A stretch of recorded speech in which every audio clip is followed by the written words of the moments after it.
So welcome to Game Analysis and Scoring Structures. My name is Austin Haddox. I've been in first for, this is going to be my 11th season. I've been a mentor on 1678 since 2019.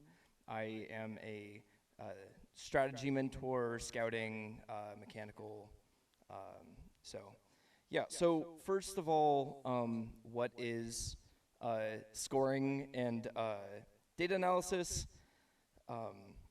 So the purpose of game analysis is to first gain a better understanding of the game that we're playing every year.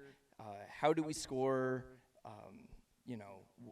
What are some different expectations that we can set throughout the season? It can help us create match strategies, create goals, help us evaluate how we're going throughout our season with what we expect other teams to be doing. It helps us evaluate our goals mid-season, see if we need to change our designs and stuff like that. And a big thing is it helps us evaluate other teams in competition with scouting and creating our pick lists.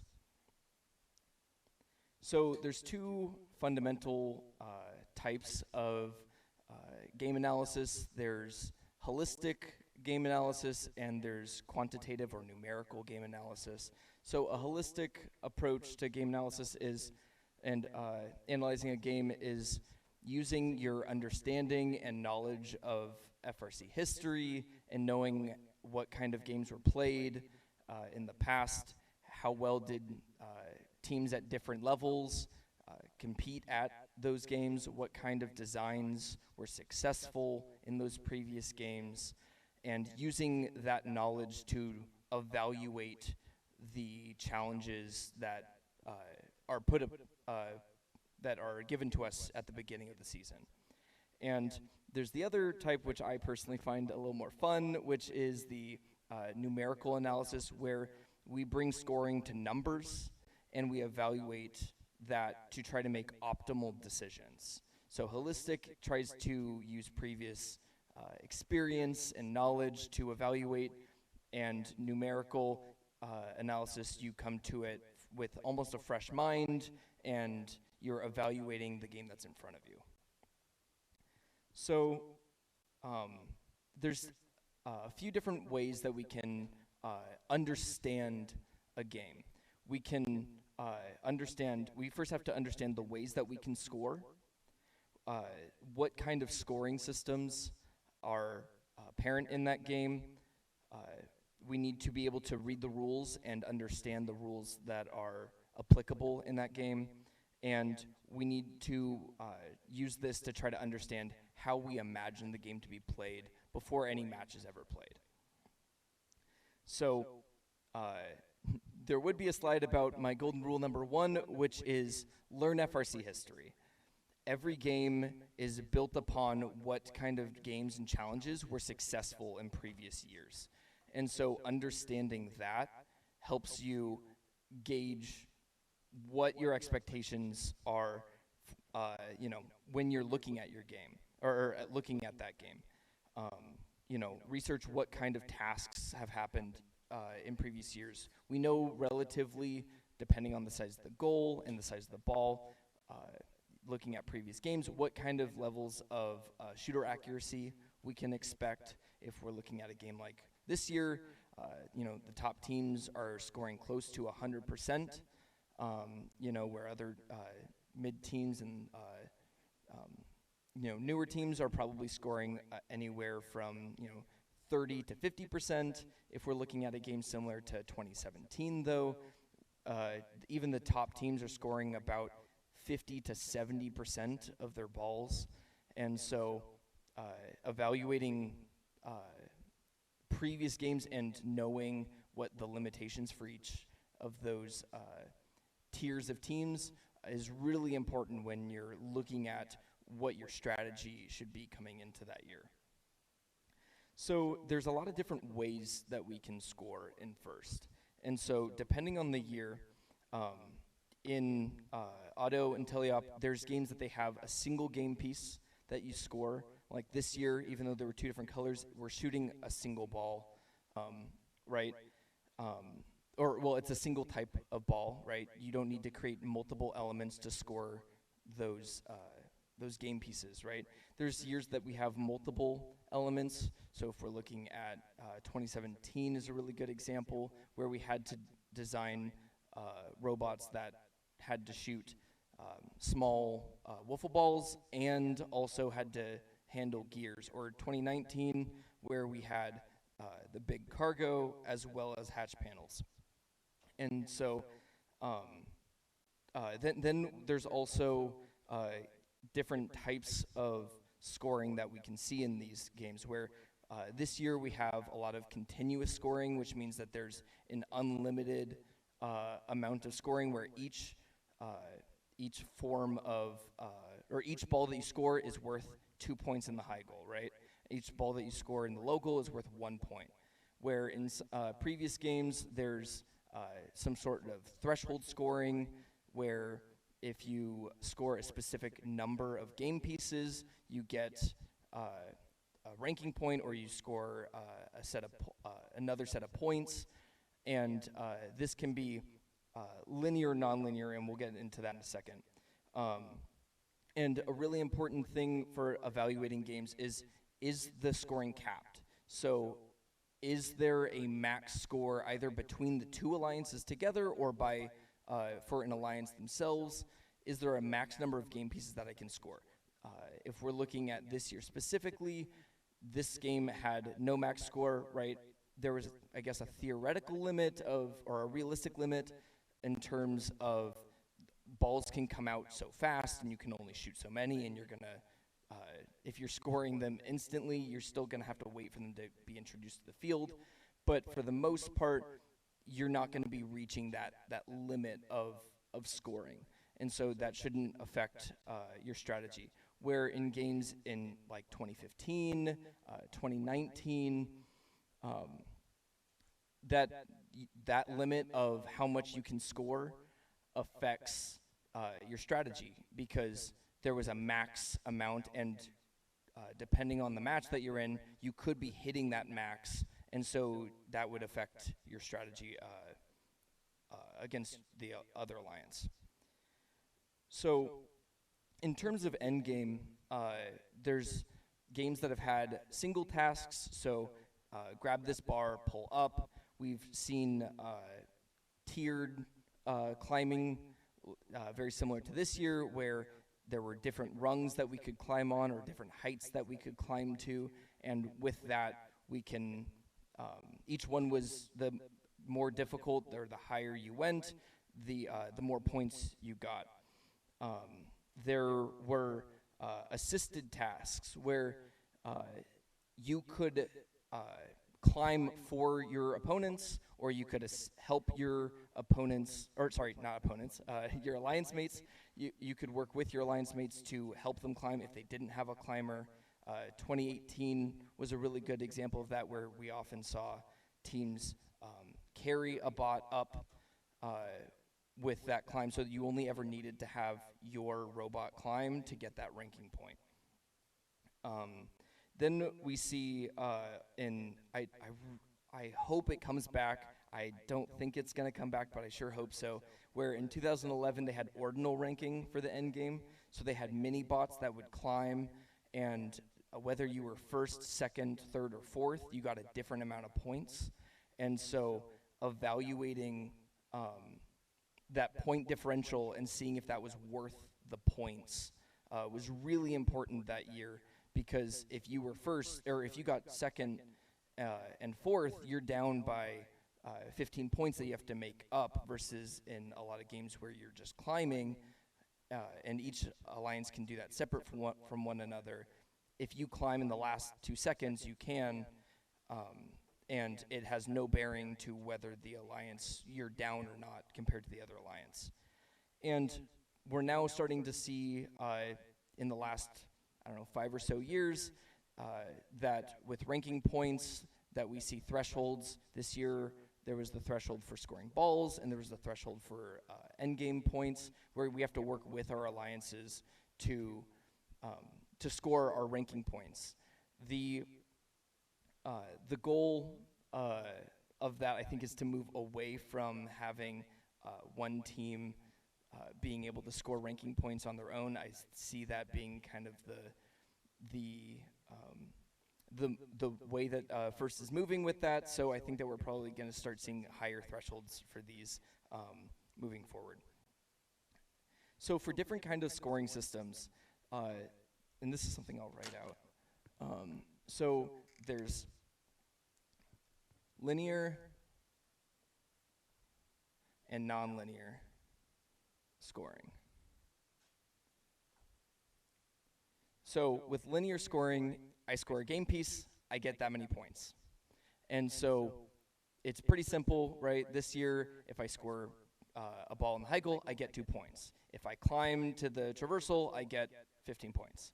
And so it's just the number of times you do the task, right? Number of tasks multiplied by how many times you do it, right? The number of times.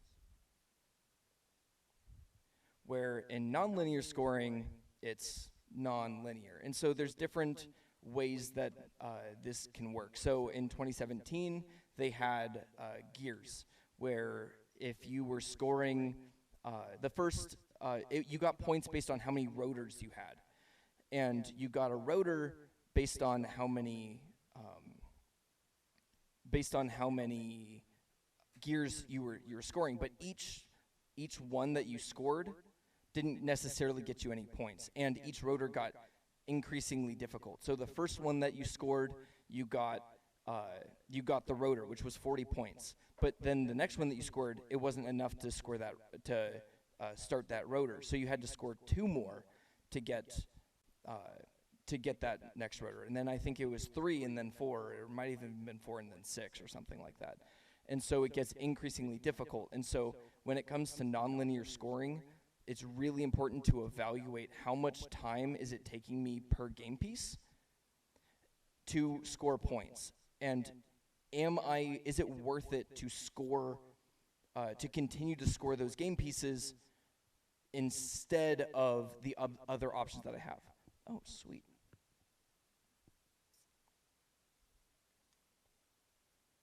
Okay, no, can you go back? No, back. Yeah, there we go. Cool. Cool, and so with this, so that'd be a sign of step scoring, where it looks very similar to a step, where on the graph of points to number of game pieces that you're scoring, you have, it looks like steps. You only score 40 points for the first one, and then after you score 2 more, you get another 40, and then you get another 40, and then another 40 after so many that you're scoring. In some games, it's a continuous threshold that you can continue to get that threshold over and over again. Sometimes it's a single threshold, and so it kind of depends. So a threshold would be something very similar to our ranking points that we get, that we had this year. You score 20 balls total, you're going to get a ranking point. But you can't get 2 ranking points from that. A series would be something very similar to either in 2017 with gears or in 2020 with the with the different stages that they had, where you had to score, I think it was 10 balls and then 20 balls, and then you did a task, and then you could score another 20 balls to get that. And then we get to kind of some more complicated stuff with dependent scoring. So dependent scoring means if the task that you do isn't worth any points. However, with the addition of doing another task, it's worth points. It gives either a bonus point or it gives some sort of multiplicative bonus to that to make things, make your cycle worth more.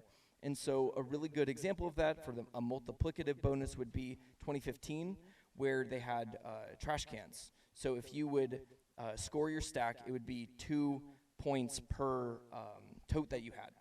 However, if you scored a trash can on top of that, it would be 6 points per tote that you had, effectively tripling your stack and the cycle that you're doing. So that makes these game pieces a whole lot more important. However, if you could only score trash cans and you could only do that and you couldn't stack, then you couldn't get any points, right? So it's really important to evaluate whether these bonuses are worth the time and effort, not only to design it and to work with it, but especially in the match. Is it worth it to get that one tote with the trash can, or to score 4 totes by themselves, right?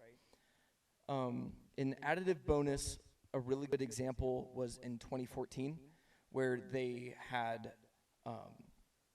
you would run cycles and you would get extra points if you could pass the ball between the robots in your alliance.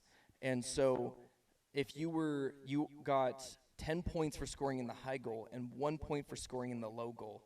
However, the max that you could score for a cycle was 60, because the main way that you got points, you could get 30 points by just passing the ball between 3 robots.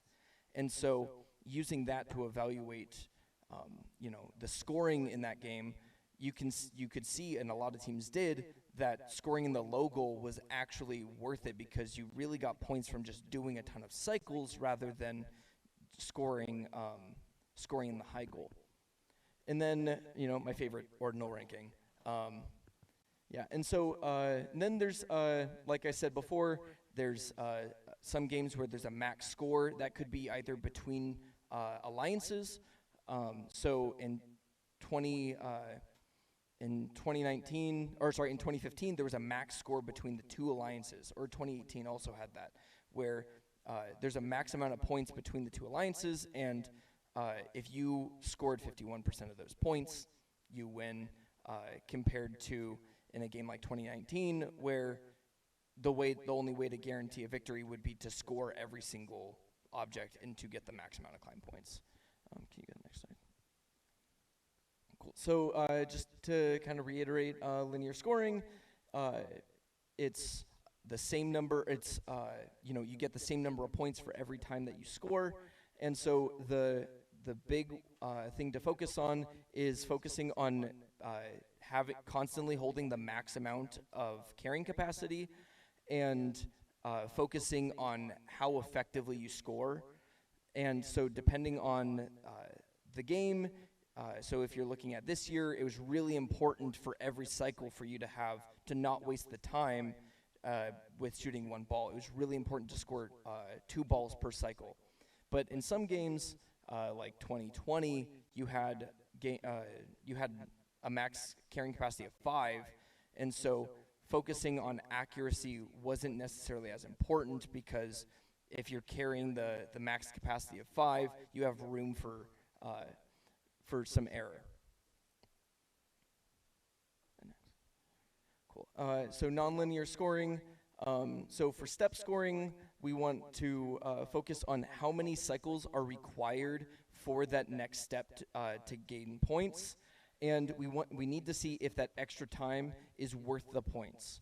And so also there's a risk with that, right? If we don't reach that threshold, we're not getting points. And so it was really important in 2017, where there were strategies where if I got 2 sets of rotors, or 3 sets of rotors even, and I decided to score fuel instead for the rest of the match, I could still win as long as they never reached that threshold, or as long as I scored more than 40 points, because I'm now beating that other team in fuel, and I'm still going to win. However, there was also the opposite strategy of that, where teams said it is worth it because we can get to 4 rotors, and it's really hard to beat 160 points, and for teams to end up getting 80 points worth of fuel. And so it's really deciding what your cycle time is per that game piece, and evaluating whether that time differential is worth it. You'll hear me talking a lot about time, because that's really the commodity that we have in first in a match. It's evaluating the time per points. That's what we want to maximize. Okay. The next slide. Oh, sorry, did you? Oh, sorry, my bad.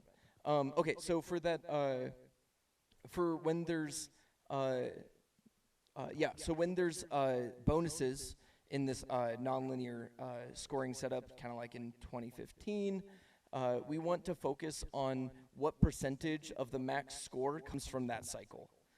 And so in 2015 and 2014, we realized that most of those cycle points were from these bonuses. And so being able to maximize those bonus points was crucial to winning. And so that's why in 2015, we realized that that can grabbers were so important, because there were mutual cans that whichever alliance took the most of those was going to win the match, because the other alliance couldn't make up those points.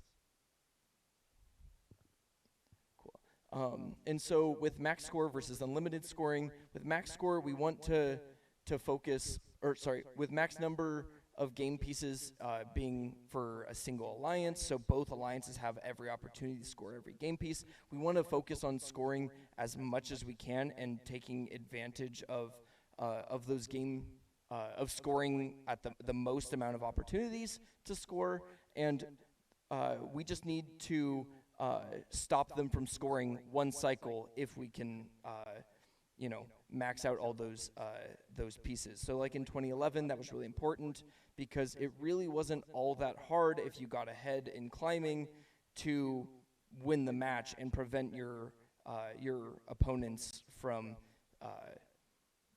not being able to score almost every single game piece.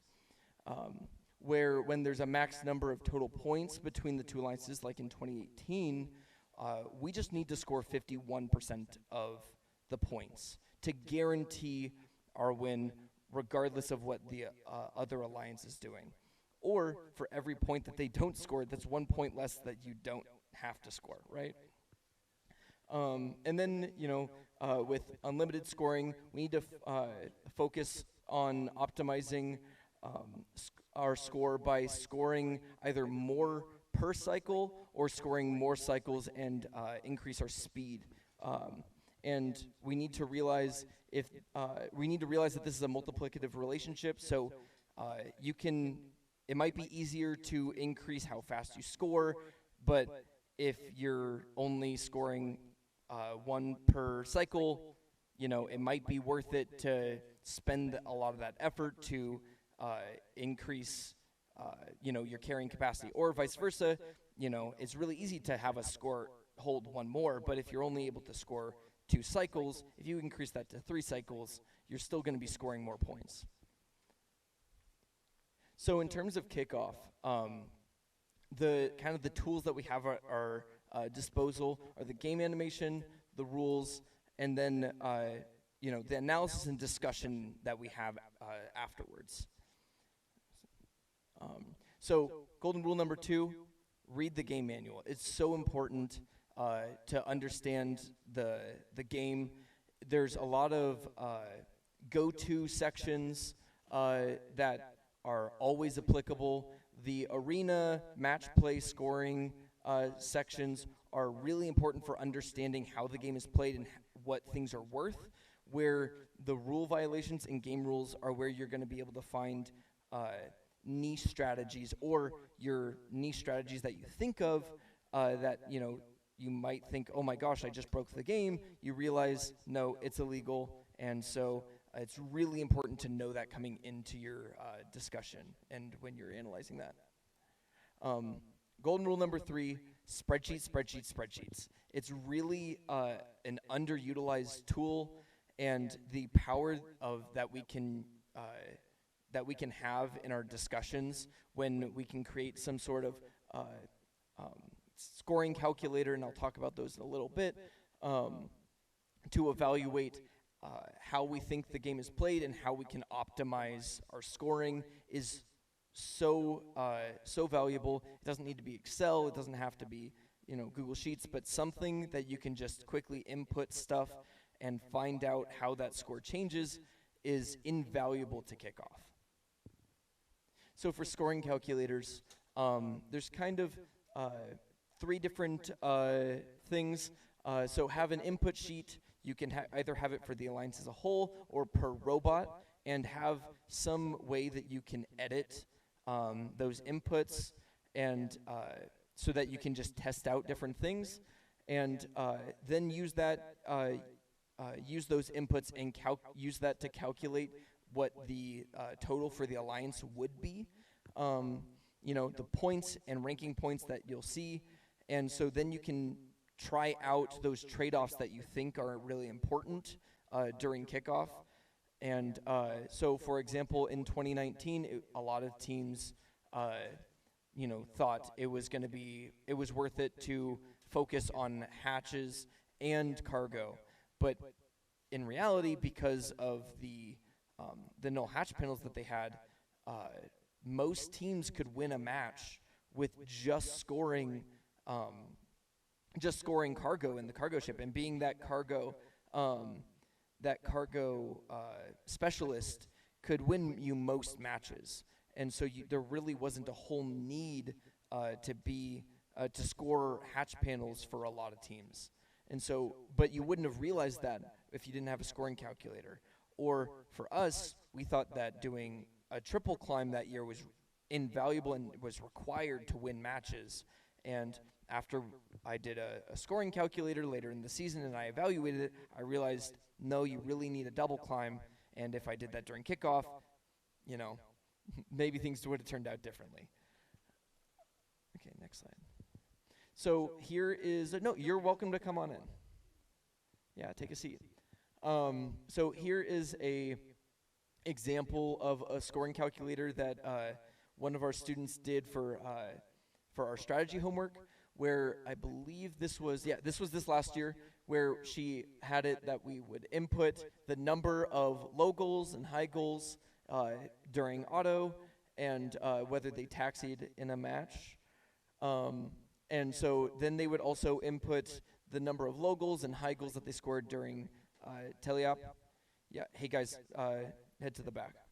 And then she would input whether what level they climbed to.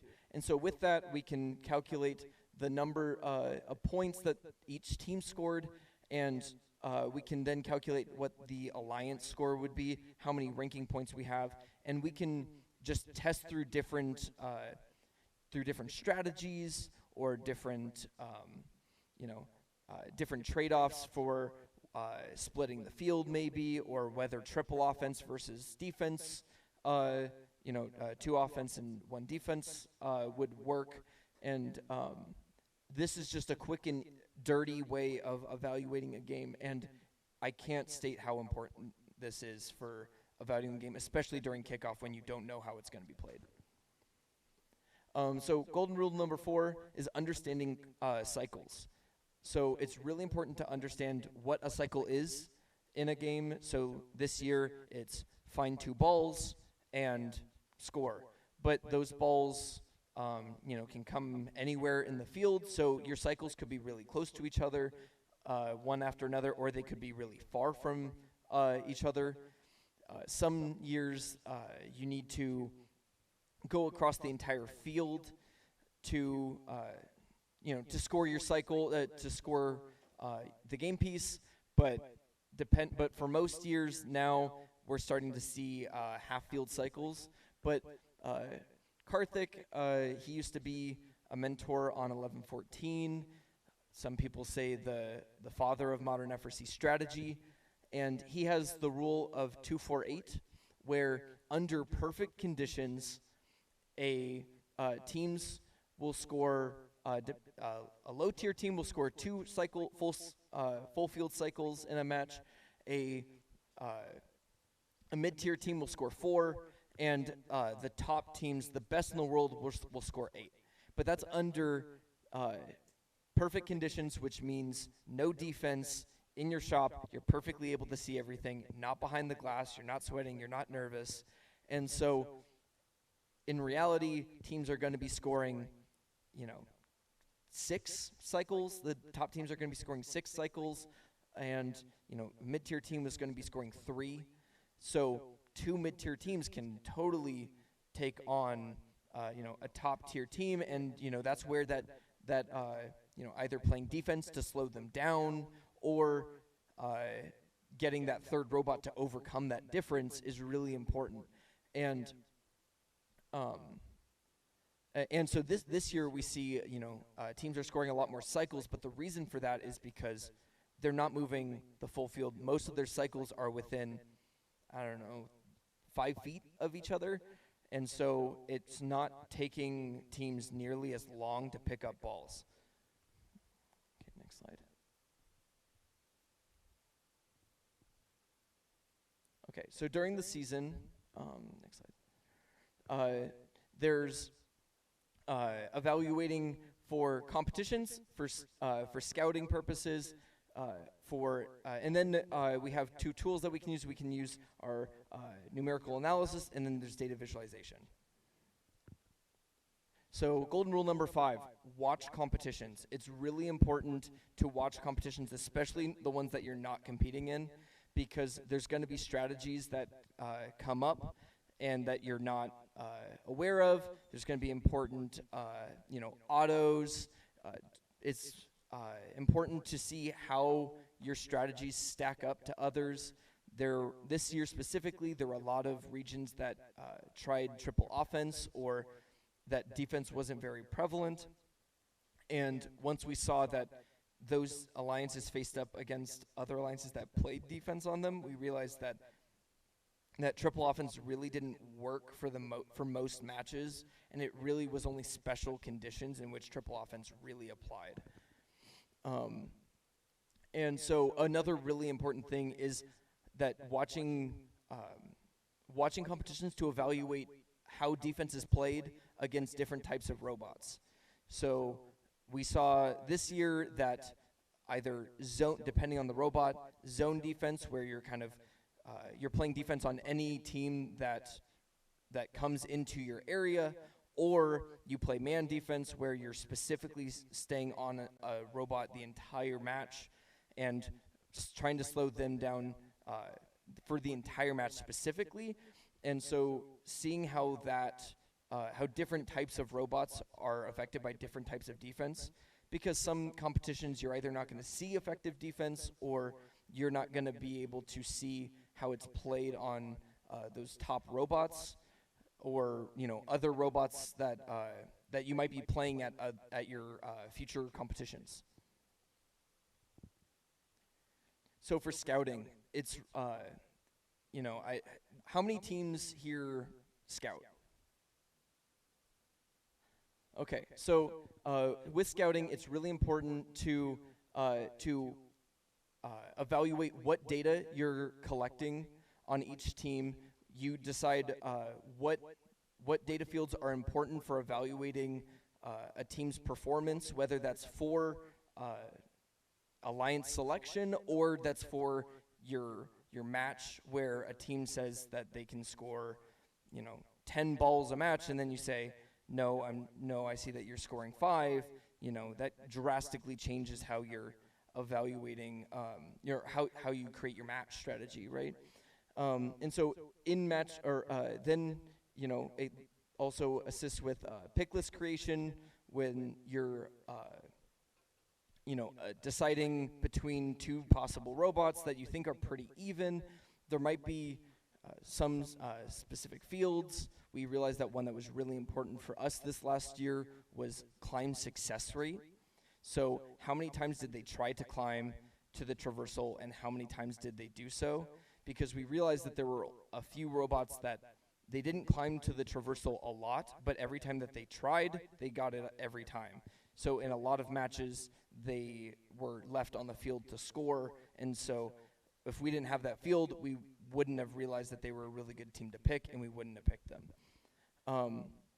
And then another thing that's really important is however you collect your scouting data, whether you have a spreadsheet, or you have paper, or you have some scouting database, it's really important to store that data in between competitions so that you can not only evaluate the scouting system that you have, but so that you can evaluate the competition as a whole and see if there was any sort of strategy or anything that you missed. If there was a match that you came into and you thought you weren't going to win, but you did, what happened, or vice versa, you thought you were going to win and you lost, and what happened there.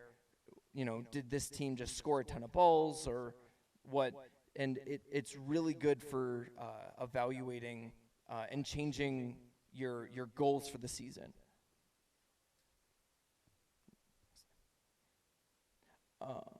Next slide. Okay. And so when we're in between weeks during the season, and we've seen the competitions, and we've gone to one competition, we know what we're looking at. It's really important that, like I said, we review our scouting data after competitions, and that we look at trends across weeks and across regions.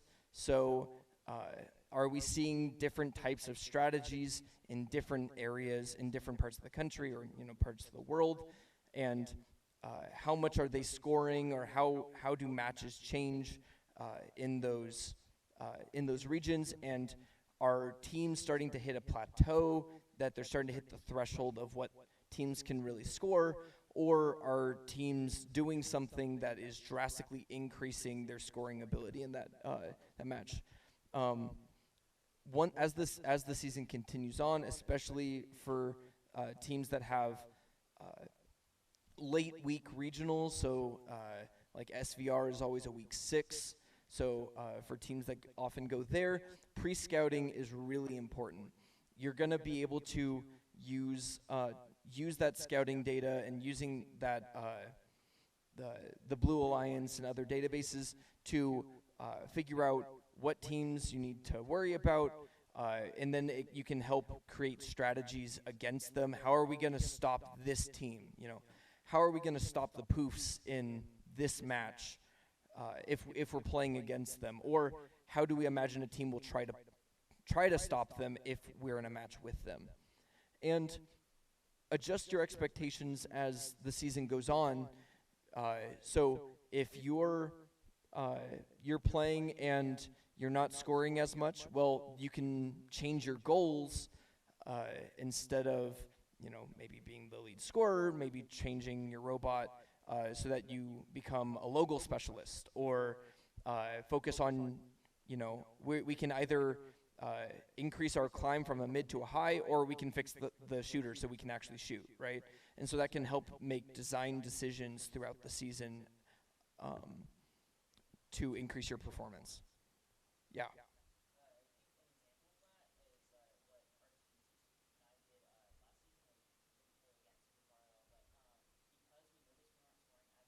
Mm-hmm.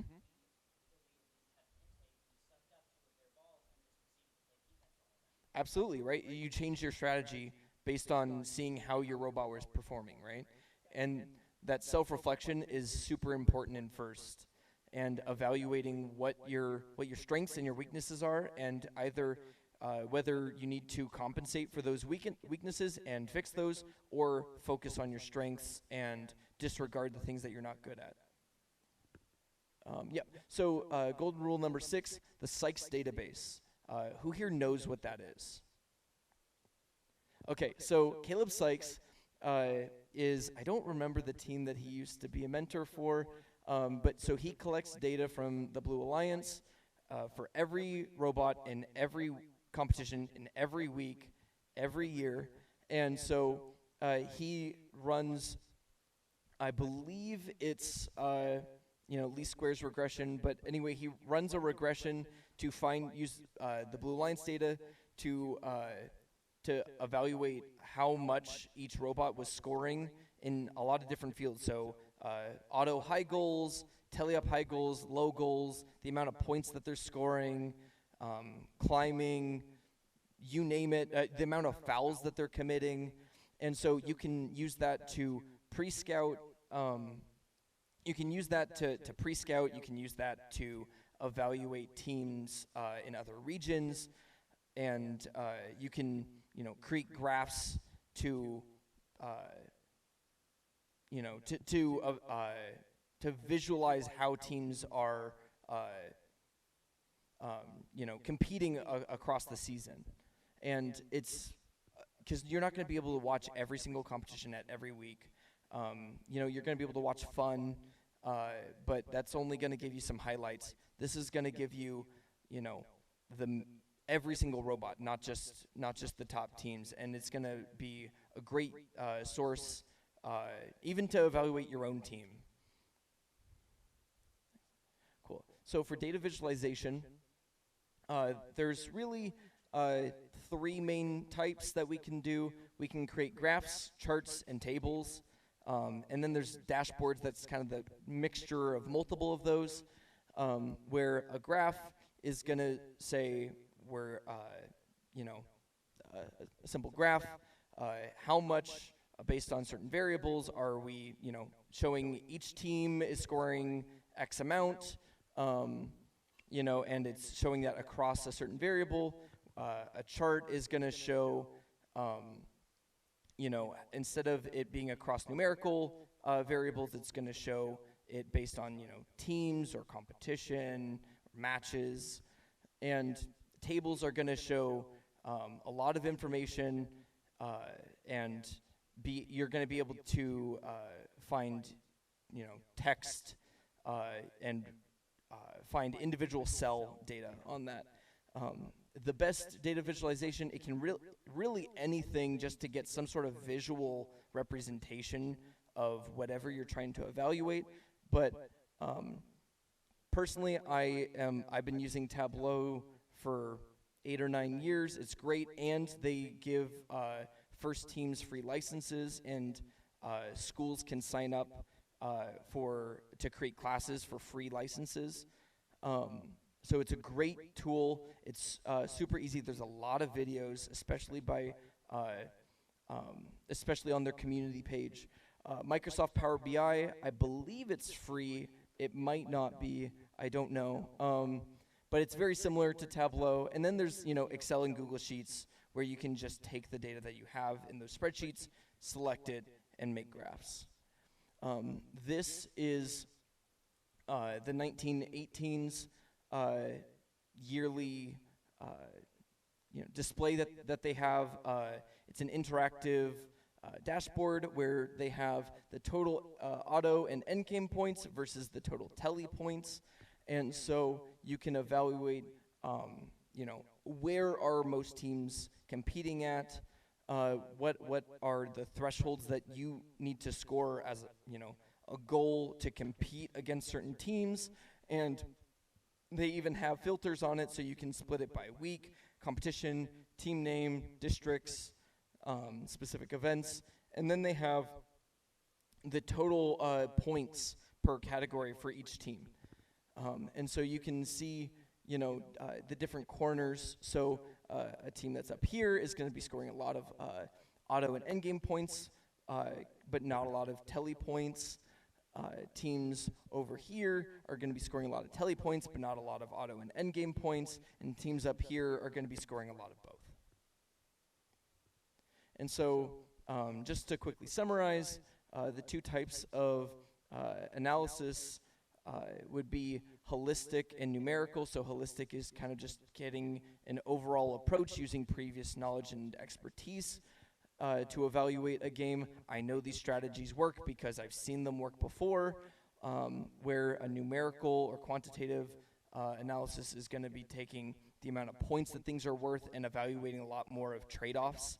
I can be doing this, I can be doing this, what's worth it more to me right now? And so understanding the game, it's really important that when we're doing this, especially during kickoff, that we are, fully understand the game and we have an image or an idea of how we imagine it being played before week 1 ever happens.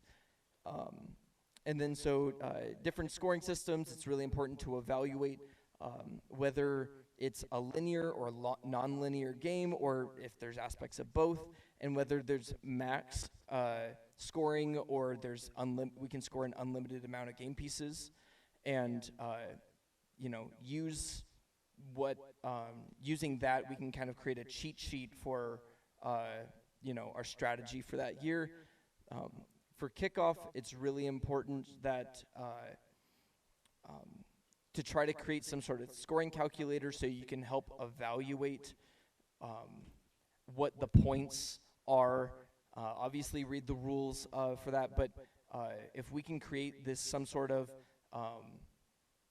analysis during kickoff, you're going to be able to decide, what you're going to be doing, because you're going to realize what's most important in the game, and you're going to be able to best focus your team's resources on that.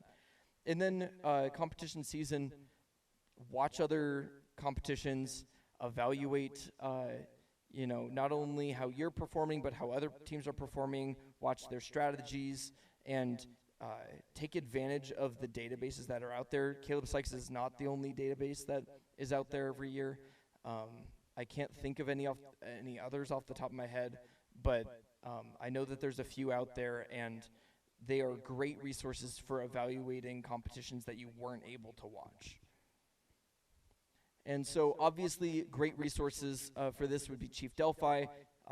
They always talk about different strategies and different ideas that teams have, and a lot of people often post different tools that they are using to evaluate the game on Chief Delphi, so it's a great resource for not only learning, but stealing from the best, so that you can why recreate the wheel if they're already doing it for you. And then the Blue Alliance, of course, has great resources on teams and their histories and previous games, but also evaluating competitions live. You don't need to watch the game. You can just scroll through and say, oh, this competition is scoring this amount of points or whatever.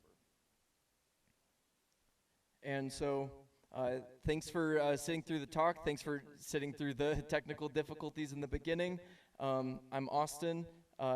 If you have any questions, feel free to email me or hit me up on Instagram.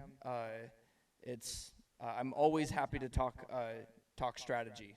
So, and then I think there's one more that has and if you have any questions and give us feedback, there's a QR code right here.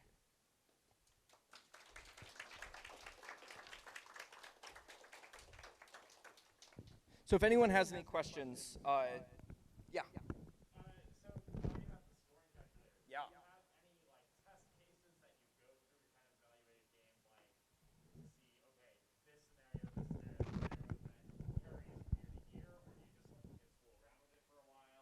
Well, okay, so by scoring thresholds, do you mean what we imagine teams to be scoring, or do you mean there are thresholds built into the game and, like ranking points, right? So assuming a world where Karthik's full cycles no longer apply. Sure. Yeah. How do you give a sense of, okay, teams is going to do X amount of points? Do you have bars that you well, so I guess I kind of started with the assumption that when it's a half field, the top teams are gonna maybe be scoring around 12 cycles, and then maybe 8 and 4 was kind of the perfect world. I kind of took that and made it bigger, I guess, if that makes sense. We did not have an idea of how many cycles were going to be scored in this. We definitely had a lower estimate than this, but we reevaluated as we started seeing in the shop how many we were scoring, right, seeing other videos, and we changed that. But I think that I was originally evaluating, and I think it was 12 or 14 cycles was what I was imagining.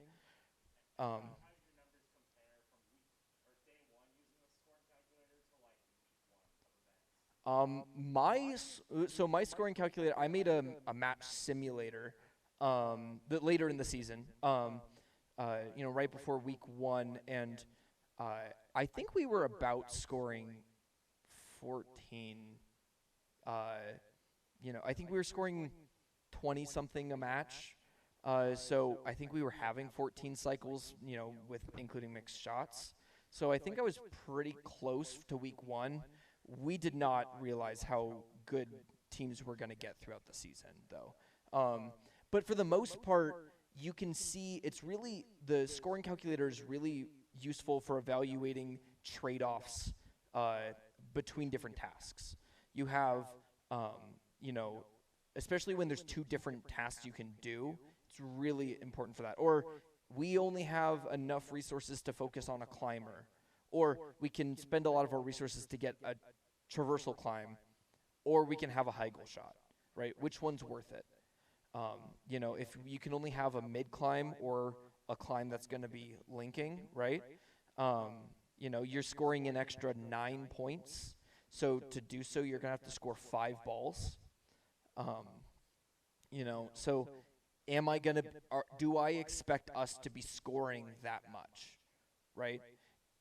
And so you can put in, scoring accuracy and how long you imagine a cycle, right? Or we say, I think that this is how many game pieces we're going to be scoring. How fast does that cycle end up being, right? You just take the amount of time that you have set in the match, minus 30 seconds for climbing, and, then you say, this is how many game pieces they're going to be scoring, and then you say, this is how many cycles is going to lead to that, and so that's how long each cycle is going to be, and then you say, whoa, that's way too long, or that's way too short, and so then you can adjust it that way. Any other questions?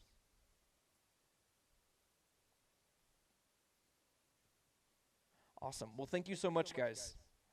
I'll be sitting off to the side if any of you guys have any more questions.